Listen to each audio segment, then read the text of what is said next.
How's it going, everybody? Texas Man here. I hope you guys are all having a great day. Make sure you guys give this video a thumbs up if you guys really enjoy it. Subscribe if you guys have not already. Also, do me the biggest favor of all, hit that bell notification button so you guys don't miss out on future videos or streams here on the channel. Also, if you guys would please head over to Twitch and follow me there at Douglas447. I stream there at least once a week, whether it be for Call of Duty, Battlefield, Halo, Destiny 2, or anything else you guys suggest for me to stream over there. Also, if you guys have any movies or shows you guys want me to watch and review here on the channel, please let me know in the comment section down below, because this movie, Chronicle, was recommended by a friend of mine to watch and review. So thank you guys so much for asking me to review this. My friend has asked me to keep their name anonymous, so if you are watching this, thank you so much, man, for giving me this movie to watch and review. And we're going to answer the question, is this movie a must-watch? So we're going to talk about positives and negatives, and of course give you guys my final review score at the end. Chronicle came out in 2012. It is rated PG-13. It's about an hour and 23 minutes. On average, it's about $4 to rent. It's $15 to buy. And I ended up watching this movie when it did come out in 2012.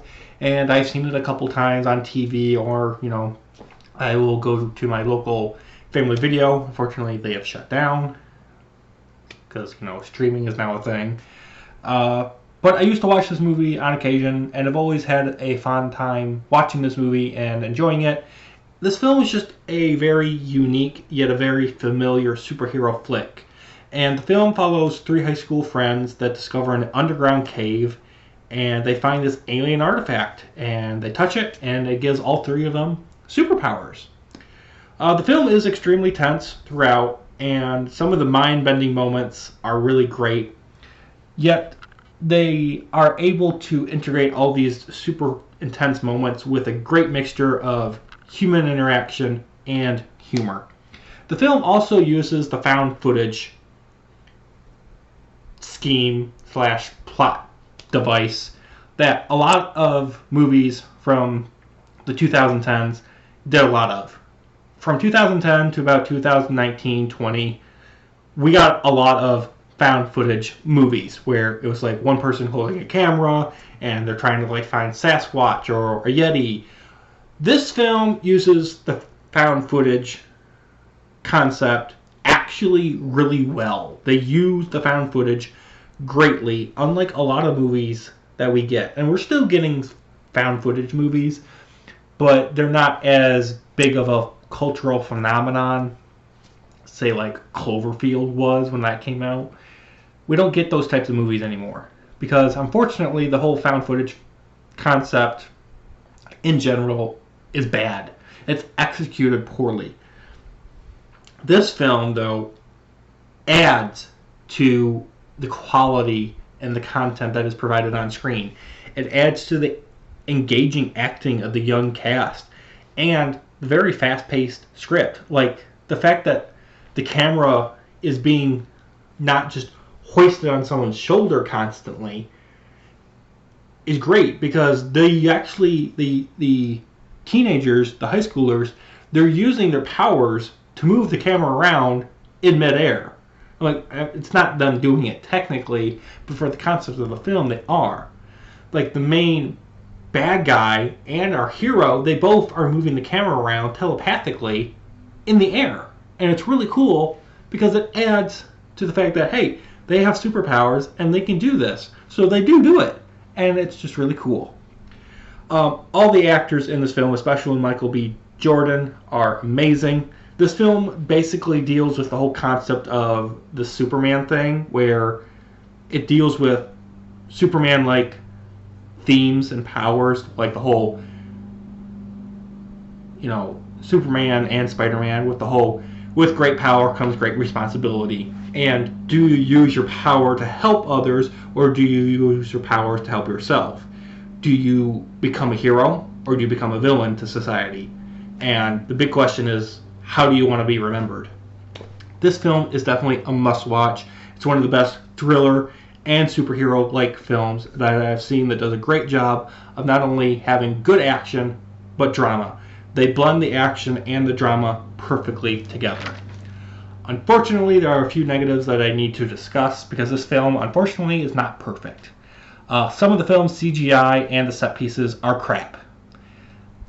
And I can say for a fact that when I saw this film back in 2012, it didn't look impressive in the CGI and set pieces department either. I really wish that the film got a bigger budget, because if it did, I think the film would have been better to look at.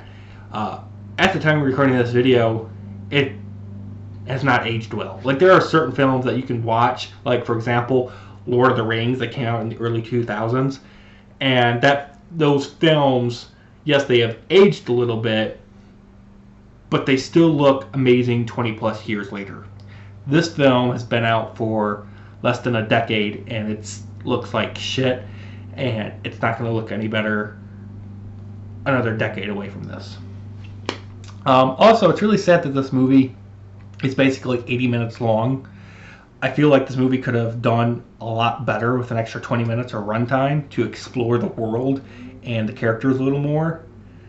I just really wish that there was a longer runtime. There is a director cut that adds like 6 minutes, but I'm sorry, adding 6 minutes and calling it director's cut doesn't help. Like, I literally, before I watched this review, I watched the original theatrical cut, and then I watched the director's cut, and I could tell where those extra 6 minutes of deleted scenes were added in, but they don't add, like, anything of value. Like, I don't understand why those 6 minutes got cut out to begin with. Like, it doesn't, like, hurt or help the film with those 6 minutes.